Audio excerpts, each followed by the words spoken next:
Gamitin mo ang tatlong paraang ito sa pagbabasa ng Biblia at lalo kang liliwanagan ng Diyos. Gusto mong araw-araw magbasa ng Biblia, pero parang hindi naman pumapasok sa puso at isip mo ang iyong binabasa. Minsan ba ay natatapos mo ang isang kabanata, pero wala ka namang natatandaan? Huwag kang manghina. Hindi ikaw ang problema. Kulang ka lang sa tamang paraan para buksan ng Diyos ang iyong espiritual na mata. Kung gusto mong magkaroon ng liwanag sa bawat pagbabasa mo ng salita, isave mo ang video na ito dahil ibabahagi ko sa iyo ang tatlong sikreto para maging buhay, maliwanag at makapangyarihan ang pagbabasa mo ng Biblia. Una, bago magbasa, manalangin muna at humingi ng paggabay. Bago ka magsimula, huminto ka muna sandali at manalangin. Sabihin mo, Panginoon, buksan mo ang aking espiritual na mata upang maunawaan ko ang iyong kalooban. Ang salita ng Diyos ay pagkain ng buhay. Hindi ito naiintindihan sa isip lamang. Ang panalangin ang espiritual na susi para ang banal na espiritu ang mismong magpapaliwanag sa iyo.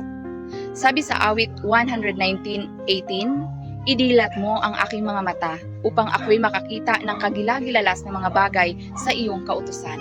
Pangalawa, magbasa na may tanong. Doon magsisimula magsalita ang salita ng Diyos. Huwag lang magbasa para matapos.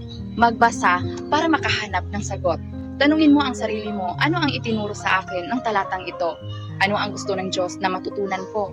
Sabi sa Juan 6:63, ang mga salitang sinalita ko sa inyo ay pawang espiritu at pawang buhay. Kapag nagbabasa ka na may paghahanap at may layunin, Diyos mismo ang magsasalita sa iyo sa pamamagitan ng kanyang salita. Pangatlo, isabuhay mo ang natutunan mo. Hindi tayo tinuturuan ng Diyos para lang malaman ang katotohanan, kundi para isabuhay ang katotohanan.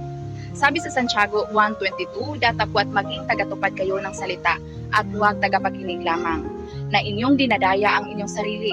Kapag inilalapat mo ang salita sa trabaho, pamilya, relasyon at araw-araw na buhay, mas lalong nagiging malinaw at buhay ang Biblia sa puso mo. Sa puntong iyon, hindi na ito tungkulin, kundi masayang pakikipag-usap sa Diyos. Mga kapatid, ang pagbabasa ng Biblia ay hindi ritual, kundi ugnayan at pakikipag-usap sa Diyos. Kapag sinunod mo ang tatlong paraang ito, ang salita ng Diyos ay hindi na magiging letra lamang, kundi tunay na tinapay ng buhay. Sabi sa awit 119:105, ang salita mo'y ilawan sa aking mga paa at liwanag sa aking landas.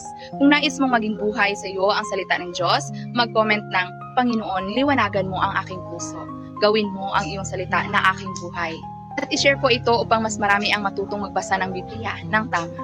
Kaya na ikalulugod ito ng Diyos. Kung gusto mong lumago sa salita ng Diyos, mag-message sa amin para makasali sa aming online Bible study araw-araw.